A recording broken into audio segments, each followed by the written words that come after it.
Hi, everyone. My name's Carol Akiwumi, and I'm a social entrepreneur. So what that means is that I'm often trying to start up new things, to solve problems that bug me. So today I've been asked to talk to you about challenging your most cherished fundraising ideas. And I think I just kind of thought about this and I thought most people think that COVID-19 has caused us to, have a new normal. But the reality is that there's no such thing as normal. If I think back to my life, every few years, something hits us as people. That's just the reality. And I think just adapting to that thought is really helpful. But then, having said that, 2020 has also been a very pivotal year for nonprofits. It's really propelled most organizations into digital transformation at a pace that we didn't even think was possible. And for many people, it's stuff that we've been predicting would take years to happen. If you think about the fact that so far in 2020, 80% of donors prefer to give online, I mean, who would have imagined? So the global pandemic has just accelerated a trend that was already out there, the increased popularity of online giving. And fundraising has become so much more challenging. Not only do we have to find remote, creative ways to engage with donors, but we also have to make conscious efforts to broaden the diversity of our donor pools. Yep, the D word. Can't really talk about challenge these days without bringing that in. But what I really want to talk about here is more about cultures and identities. They change, they're constantly changing and they have vibes. And the reality is, if you want to survive, you have to resonate with them.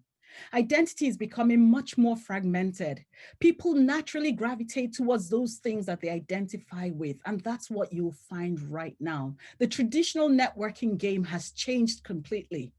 It's much more linear. You have people, one person in a pool. If you want to use the analogy of frogs, you say one frog is now talking to another, and that's how things happen. You're no longer able to hit multiple frogs at the same time as you could before, but we still have to resource our impact. That hasn't changed. And so I just want to encourage you now to begin to think. You need to know your core mission and stay true to it. Then find those who identify with it and build community with them, because that is so effective. If you also want to think about what to do to help you be better at this, you need to be flexible. We've talked a lot about building teams, but when you're thinking about building your team, don't think about the team you need today, think about the team you need tomorrow. Always think about the right people, but be flexible about that approach and try and be as lean as possible. Because you know what? We're now finding out that there are newer ways of doing things. Keep those changes small and often. Be ready for it to fail and limit the damage. What am I saying? I'm saying resource your innovation, resource your change, resource your ability to pivot, but also resource your ability to fail, because there's nothing wrong with that. In the failure, you learn. You learn and then it makes you better. But if you keep it small, the damage is contained. Now, we've talked a lot about measuring impact, but do it in a way that matters and help you use the results. Just to finish and to begin to wind down, I want to talk about a few things that actually help me when I'm thinking about this kind of change and what to do around it. When we think about transformation, there's a mental model that I use that helps me. And I kind of group it into four different things. I think to myself, even if I don't agree with something, what is the more productive way to do it? Is it what I'm holding on to, or is it the new thing that somebody else may be suggesting, or where the evidence is leading me? I also think about new behaviors. If I don't like something or I don't agree with it, how do I feel when I feel the trigger? What am I going to do in that case?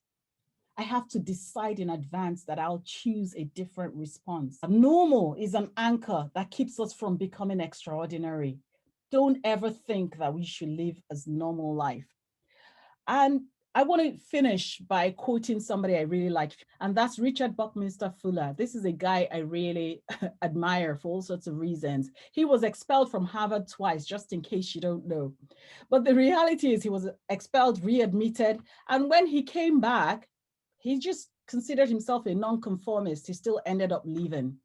The reason he took this approach is because he really believed that his life as an individual was an experiment to find out what he could contribute to changing the world and benefiting all of humanity. And if you're working in the nonprofit sector, that's exactly how you should be thinking.